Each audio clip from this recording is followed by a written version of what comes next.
మాస్టర్తో మాట మంతి కార్యక్రమానికి స్వాగతం. నేను మీ మాస్టర్ దుర్గాప్రసాద్, ప్రముఖ సీనియర్ జర్నలిస్ట్ దుర్గా బట్లమణ గారు ఈరోజు మనతో పాటు ఉన్నారు. నమస్కారం మేడం. నమస్తే అండి. మేడం, బెంగళూరులో ఒక సాఫ్ట్వేర్ ఇంజనీరు ఆత్మహత్య చేసుకున్నాడండి. 24 పేజీల ఒక సూసైడ్ నోట్ కూడా రాశాడు. ఆ భార్య చాలా డబ్బులు డిమాండ్ చేసిందని, ఆ జడ్జి గారు కూడా ఆడవైపు ఉన్నారని చెప్పేసి బాధతో 5 సంవత్సరాలు ఉందటండి ఈ కేసు. దీన్ని ఎలా చూద్దాం అంటారు మేడం? అంటే ఇప్పుడు మీరు చూసుకుంటే కనుకైతే వివాహాలు ఎక్కువ శాతం డైవర్స్తో ముగుస్తున్నాయి. లేదు ఇలా గృహహింస చట్టాలు, వరకట్న వేధింపులను ఎవరో ఒకరు కోర్టులకు వెళ్ళడము. లేదు అమ్మాయిలు, నేను చూసినంత మట్టికి ఎన్ని కేసులు అంటే అండి, కాంట్ బిలీవ్. నా ఫ్రెండ్ వాళ్ళ కూతురు ఆ అమ్మాయిని, అతనికి ఏంటి మెంటల్గా కొంచెం ప్రాబ్లం ఉంది, వాళ్ళు దాచిపెట్టి దాన్ని పెళ్లి చేశారు. పైగా వాళ్ళు ఏమంటారు, మా అబ్బాయి పెళ్ళి అయితే మారుతాడు అనుకున్నాం. కడుపు మీద తన్ని, అమ్మాయి పచ్చి బాలింతరాలు. ఇంకా అసలు బుద్ధి ఉందండి. స్నేహితులు కూడా అలాగే ఉన్నారండి. నువ్వు పిల్లాడినో కనేసే అతను మారుతాడు అని అదొక రకం. ఆ పిల్ల కన్నాక ఇప్పుడు ఏంటి, ఆ 3వ నెలలో అమ్మాయి పొట్ట మీద తంతే ఇంకా అప్పుడు వచ్చేసింది. నేనంట తల్లిదండ్రుల బాధ్యత మొట్టమొదట, ఆడపిల్ల కావచ్చు మగపిల్లాడు కావచ్చు, ఇక్కడ నో జెండర్ బయాస్. ఎవరు కష్టంలో ఉన్నా మీరు వాళ్ళకి సపోర్ట్ ఇవ్వండి అంట, నెంబర్ 1. ఎందుకంటే పరువు ఎవరిదండి? పరువు అంటే ఏంటండి? ఎవడు పక్కవాడు, ఎవడు మీరు బాగున్నప్పుడు వస్తాడు పక్కవాడు, మీరు బాగులేనప్పుడు 4 రాళ్ళు వేస్తాడు, 4 మాటలు వేస్తాడు మన మీద, అంతే. సహాయానికి ఎవడైనా వస్తాడా? మన పిల్లలు, మనం కష్టపడి కన్నా పిల్లల్ని చూసుకోవాల్సిన బాధ్యత ప్రతి తల్లిదండ్రి మీద ఉంది. అయితే ఇప్పుడు కొన్ని చోట్ల మీరు చెప్పినట్టుగా ఇది విపరీత ధోరణులకి దారితీస్తుంది. దానికి ఉదాహరణ మా కజిన్ కొడుకు సేమ్ ఇలాగే. ఇప్పుడు ఈ అబ్బాయి చచ్చిపోయాడు, వాడు చచ్చిపోలేదు, లక్కీగా పేరెంట్స్ సపోర్ట్ ఇచ్చారు వాడికి. ఇచ్చినప్పుడు అసలు ఈ can't believe, very high position in US, చాలా పెద్ద కంపెనీ, చాలా పెద్ద పొజిషను. అవతల ఆ పిల్ల వైపు వాళ్ళు కూడా దే ఆర్ ఆల్ ఐఐటి ఐఐఎంలే పిల్లలందరూ. తల్లి తండ్రి కూడా మంచి పొజిషను, ఆడపిల్లలు కూడా ఐఐటి ఐఐఎంలో చదువుకుని, అంటే ఎక్కడ తేడా చేస్తుంది? ఆ పిల్ల హెరాస్ చేసిందండి వాడిని.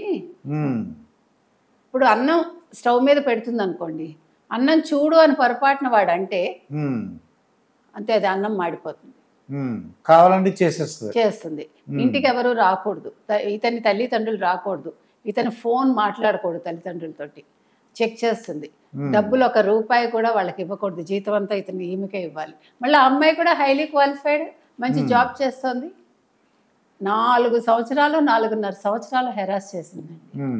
చేశాక ఇంకా డైవర్స్కి ఒప్పుకుంది. వాళ్ళ ఆ పేరెంట్స్కి ఫోన్ చేస్తే మీ అమ్మాయి డైవర్స్ ఇస్తానంటుందండి. అంటే జోక్ చేస్తుందండి మా అమ్మాయి, అవన్నీ పట్టించుకోకండి మీరు, సరదాగా మాట్లాడుతుంది మా అమ్మాయి, అంతే అని సపోర్ట్ చేయటం. అసలు ఎన్ని చూశానంటేనండి, మా ఇళ్లలోనే చూశాను నేను. అంటే ఇక్కడ ఎవరిది తప్పు అంటే, ఇప్పుడు 2 పక్కలా ఉంటుందండి. ఆడపిల్లల్లో తప్పు లేదని నేను చెప్పను, మగపిల్లల్లోనూ ఉంది, ఆడపిల్లల్లోనూ ఉంది. ముఖ్యంగా ఆడవాళ్ళం మేము మారాలండి. ఒక అత్తగారో ఒక తల్లో పిల్లలకి పెళ్ళయ్యాక let them have their own family. మనం ఎందుకు ఇంటర్ఫియర్ అవ్వడం అనే జ్ఞానం మనకు ఉండట్లా. వెంటనే ఫోన్లు, ఈ దరిద్రం ఫోన్ ఏ నిమిషాన్ని వచ్చిందో కానీ, కమ్యూనికేషన్ ఎక్కువైపోయాక కలహాలు ఎక్కువైపోతుంది. అయ్యో, కమ్యూనికేషన్ కలహాలు, అంతే కదా. రిలేషన్ ఇప్పుడు నాకు ఇవాళ భర్త ఏదో అన్నాడు, అమ్మా ఇలా అంటున్నాడమ్మా, వెంటనే చెప్పాడు. ఆవిడ ఏదో పనికిమాల సలహా ఇస్తుంది, అత్తగారి మాట వినకు, ఆడబడుచు మాట వినకు. ఎందుకండి మనం పెళ్లి చేసి పంపించేది ఒక కుటుంబం నిలబడడానికి తప్ప కుటుంబం విచ్ఛిన్నం అవటానికి కాదుగా. ఈ జ్ఞానం ఎవరిలోనూ లేదండి. నేనేమి ఎవరిని తప్పు పట్టట్లే, చదువుకున్న వాళ్ళు అలాగే ఉన్నారు, చదువుకోని వాళ్ళు అలాగే ఉన్నారు. సో నిన్న మీరు చెప్పిన ఈ బెంగళూరు కేసు తీసుకుంటే మనం, ఇక్కడ ఏం జరిగింది అంటే, ఆ అబ్బాయి ఎంత వేదన చెందితే అసలు 24 పేజీల లేఖ రాశాడంటే, ఈ రోజుల్లో అసలు ఉత్తరాలు ఎవడు రాస్తున్నాడు? అవునండి. కానీ అంత వేదన ఆ పిల్లాడు రాశాడంటే, పడిన బాధలన్నీ అదే దట్స్ వాట్. అంటే అతని మనసులో ఉన్నదంతా రాశాక అతను చనిపోయాడు. నేనంటే చనిపోవటం పరిష్కారం కాదండి. అవునండి. ప్రతి సమస్యకి మనకు అనిపిస్తుంది, బచ్చి ఎందుకు ఈ వెధవ బతుకు అని. ఆ స్ప్లిట్ సెకండ్ మనం 1 నిమిషం పక్కకి వెళ్ళి కూర్చుని ఆలోచిస్తే మళ్ళీ మనకి జీవితంలో ఉండే మాధుర్యం ఏంటో అర్థం అవుతుంది. ఒక మంచి పాట వింటాను, లేదు నీ పిల్లల గొంతు విని ఉండాల్సింది నువ్వు. కదా. అవును. అంటే మనిషి తన్ని తాను మలుచుకోవాలండి. కష్టాలు భరించడం కష్టమే, నేను చెప్పడం చాలా తేలిక బయట నుంచి. ఇలా చేసి ఉండొచ్చు కదా, అలా చేసి ఉండొచ్చు కదా, మన సలహాలు ఉచితంగా ఇవ్వడం సులభమే, నేను కాదని అంటల్లా. ఈది ఒకటి సంగతి తెలుస్తుంది, బయట నుంచి ఈదు అంటుంటాం. అదే నేను చెప్తున్నా. మీరు ఈదంటే ఇంకోటి గుర్తుకొచ్చింది. అమెరికాలోనే మాకు తెలిసిన వాళ్ళ పిల్లాడు, అల్లుడు అనమాట. ఆ పిల్లాడు ఏం చేశాడు, వాళ్ళు ఈది వచ్చేసారు, ఒక ప్రైవేట్ ఈత కొలను అనమాట. ఈది వచ్చేసాక అతను అది వేసుకుని వెళ్ళాడు. దాన్ని ఏమంటారు, ఈదేటప్పుడు అది వేసుకుంటారు కదా సేఫ్టీకి. అది ప్రైవేట్ ఇది కాబట్టి కొంచెం సెక్యూర్డ్గా ఉండాలి. సో వెళ్ళొస్తే వాళ్ళ అల్లుడికేమో వీడు వెళ్ళొచ్చాడని టెంప్టేషన్ వచ్చి వాడేమి ప్రికాషన్ మెజర్స్ తీసుకోకుండా వెళ్ళి దూకేశాడు. దూకితే అది ఒక పాయింట్ దాటాక వెళ్ళకూడదు, వాడు వెళ్ళిపోయాడు. అక్కడ లోతు ఉంటుంది, వెళ్ళిపోయాడు, మునిగిపోయాడు. మునిగిపోతే వీడు వెళ్ళి వాడిని రక్షించడానికి ప్రయత్నించి కొడుకు అల్లుడు ఇద్దరు చచ్చిపోయారు, 30 ఏళ్ల వాళ్ళు. నేను అనేది తొందరపాటు.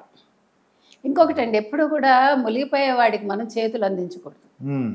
ఎవడైనా మునిగిపోతుంటే వాడు జుట్టు పట్టుకోవాలి. ఎందుకంటే వాళ్ళకి భయంతో, ప్రాణ భయంతో పిచ్చి బలం ఉంటుంది వాళ్ళకి. మన్ని కూడా లాగేస్తారు, వాడు పైకి రాలేడు బురదలోంచి, మనం కూడా అందులో కూరుకుపోతాం. సో ఎప్పుడైనా మునిగిపోయే వాడిని మనం జుట్టు పట్టుకుని ఏడవాలండి. అంటే టెక్నిక్ అది. ఆత్మహత్య చేసుకున్న వాళ్ళు ఎవరైనా ఉంటే ఆ మూమెంట్ లో, అంటే పేరెంట్స్ షేర్ చేసుకోలేదు ఈ అబ్బాయి, లేకపోతే పేరెంట్స్ని కూడా అమ్మాయి హెరాస్ చేసిందా, హెరాస్ చేసిందనే మనకు తెలుస్తోంది. అంటే నా వల్ల తల్లిదండ్రులు ఇట్లా ఇబ్బంది పడుతున్నారు. ఇప్పుడు మీకు ఈ గృహహింస చట్టంలో ఏముందంటే, తల్లి, తండ్రి, ఆడబడుచు, అల్లుడు, ఇలా మొత్తం ఒక 7-8 మందిని మనం ఈ చట్టం కింద చేర్చచ్చు అనమాట. యాక్చువల్గా దీంట్లో మార్పులు ఈ మధ్యన వచ్చాయన్నారు ఇటీవల కాలంలో కొద్దో గొప్ప. సో అందుకని పెళ్లి చేయటానికి కూడా, పెళ్లిళ్ళు చెప్పటానికి కూడా భయపడుతున్నారు. ఈ అబ్బాయి ఎంత వేదన చెందితే చచ్చిపోయి ఉంటాడండి. ఇప్పుడు మీరు అన్నారు జడ్జిని కూడా ఆ పిల్ల మేనేజ్ చేసింది 3 కోట్లు అడిగిందని. ఏంటండి, ఎక్కడి నుంచి డబ్బే ఏంటండి, అందరు కోట్లు. మీరు ఎంత సంపాదిస్తే 1 కోటి అవుతుంది, ఎన్ని సంవత్సరాలు సంపాదిస్తే నెలకు 40,000 ఇస్తున్నాడట. మరి ఇంకేం, అండ్ ఆ పిల్ల జాబ్ చేస్తుంది, ఆ పిల్ల చదువుకున్న పిల్ల, ఎందుకు అత్యాస? ఇంకా అలా నువ్వు పెళ్లి చేసుకోకుండా ఉండాల్సింది. ఇప్పుడు 2 పిల్లల్ని పెట్టుకుని భర్తను వేధించి వీళ్ళు అల్టిమేట్ గా వీళ్ళు సాధించేదేంటి అంటే, అమ్మాయికి ఇంకేదన్నా కనెక్షన్స్ ఉన్నాయా వేరే వాళ్ళతో, అవి కూడా ఉంటున్నాయండి. అంటే ఇప్పుడు తప్పొప్పులు ఏమీ లేవు, మీరు ఇది తప్పు ఇది ఒప్పు అని ఏది చెప్పలేరు. ఇప్పుడు మగపిల్లలు కూడా దే ఆర్ కాంప్రమైజింగ్. మీరు చూసారంటే 2 పిల్లలు తల్లిని చేసుకోవటానికి ఎవరు వెరవట్ల, అది తప్పుగా కూడా లేదు, పేరెంట్స్ కూడా దే ఆర్ యాక్సెప్టింగ్. అందుకని ఒక సొసైటీ ఎలా ఉండేదంటే, చిన్నపిల్లని పెద్దవాళ్ళు చేసుకునేవాళ్ళు. భార్య పోయిన 14వ రోజే మగాడికి పెళ్లి చేసిన రోజులు ఉన్నాయి. ఇప్పుడు అది రివర్స్ అయింది. సో దాన్ని మీరు తప్పు ఒప్పు అని మనం చెప్పేదానికి మనం సరిపోం. అది వాళ్ళ పరిస్థితులు, వాళ్ళ ఇష్టాలు. కాకపోతే ఇక్కడికి వచ్చేసరికి ఈ అమ్మాయి విషయంలో నీకు ఇష్టం లేదు, మర్యాదగా విడిపోవచ్చుగా. నీకు ఆల్రెడీ 40,000 ఇస్తున్నాడు, ఇప్పుడు ఒక నిండు ప్రాణం బలి తీసుకున్నావుగా, ఇప్పుడు వాళ్ళ ప్రాణం వెనక్కి తీసుకొస్తుంది ఆ పిల్ల. 3 కోట్ల కోసం జీవితం ఇది చేసుకోవటం అవసరం. కాబట్టి ఆ అమ్మాయికి మీరు చెప్పిన జడ్జిని కూడా మేనేజ్ చేసింది అంటున్నారు. అంటే జడ్జి కూడా ఇప్పుడు మనం మరి న్యాయ వ్యవస్థను ఏమీ అనకూడదు అంటారు. న్యాయ వ్యవస్థను అనకూడదంటే ఎట్లాగండి మరి ఇలాంటప్పుడు? ఇప్పుడు జడ్జి మీద కూడా కంప్లైంట్ వచ్చిందిగా, జడ్జి కూడా తప్పు చేశాడని. కోర్టు కాకుండా జడ్జి మీదే వచ్చింది. కోర్టును మనం ఏమంటారు, న్యాయస్థానాలు ఎవడేమనడు. న్యాయస్థానాలు ఉన్నవే న్యాయాన్ని కాపాడడానికి అన్నప్పుడు జడ్జి ఏం చేస్తున్నాడు? జడ్జి మరి అంత అవసరం ఏంటి? అంటే ఆడపిల్ల అని చూసాడా, డబ్బు కోసం చేశాడా? డబ్బే కదా. జడ్జి కూడా మహిళే. మరి ఒక మహిళ అయి ఉండి డబ్బు తీసుకుని అట్లా చేయటం తప్పు కదండి. ఇప్పుడు ఇద్దరికి కూడా కౌన్సిలింగ్ ఇస్తారు, ఇద్దరికి కూర్చోబెట్టి నచ్చ చెప్తారు. ఓకే, నీకు ఇష్టం లేకపోతే విడిపో, అది పెద్ద విషయం కాదుగా. ఇప్పుడు ఆ పిల్లల్ని ఆ అబ్బాయి తల్లిదండ్రులుగా అప్పచెప్పారు. ఇప్పుడు ఎంత బాధపడ్డాడంటే ఆ అస్థికులు కూడా అంటే ఎప్పుడంట వీళ్ళకి జైలు పడిన తర్వాత అప్పుడు కలపమన్నాడు, అప్పుడు వరకు అలా ఉంచమన్నాడు. అంటే ఎంత వేదన పడి ఉంటాడండి అబ్బాయి. అంటే మానసిక వేదన మించింది లేదండి. శారీరకంగా ఒక దెబ్బ కొడితే పోతుంది, ఇవాళ నొప్పి ఉంటుంది, రేపు నొప్పి ఉంటుంది, ఎల్లుండికి మాసిపోతుంది. కానీ మనసు మీద పడ్డ దెబ్బలు సమ్మెట పోట్ల కంటే ఎక్కువ ఉంటాయి. కాబట్టి అంటే ఇవన్నీ కూడా గుణపాఠాలు కావాలండి. అది ఆడపిల్లలకు కావచ్చు, మగపిల్లలకు కావచ్చు. ఆడపిల్లలు కూడా హెరాస్ చేయడం తప్పంటాను నేను. ఇప్పుడు విచ్చలవిడిగా ఉండాలి అనుకుంటే పెళ్ళిళ్ళు చేసుకోకండి, అది మీ ఇష్టం. ఇప్పుడు మాకు పెళ్ళిళ్ళు వద్దు, మేము సహజీవనం చేస్తామంటున్నారు. సహజీవనంలో కొంతకాలం అయ్యాక వాళ్ళకి పిల్లలు కావాలనుకుంటారు, వద్దనుకుంటారు. లేదు పొసెసివ్నెస్లు ఒకటి ఎక్కువైపోతాయి ఉమ్, ఒకళ్ళ మీద ఒకళ్ళకి. సో ఇవన్నీ కూడా రకరకాలుగా దారి తీస్తున్నాయండి. అందుకనే వివాహ వ్యవస్థ ఊరికే పెట్టలేదు. అవునండి. కాబట్టి వివాహ వ్యవస్థలో ఉండదలుచుకుంటే పెళ్ళిళ్ళు చేసుకోండి, లేదు ఇండివిజువల్గా ఎవరి జీవితం వాళ్ళు కొనసాగిస్తే తప్పులేదు. వేరే వ్యక్తిని బాధపెట్టే హక్కు ఎవరికీ లేదు, ఓకే. ఆడైనా మగైనా. ఉమ్.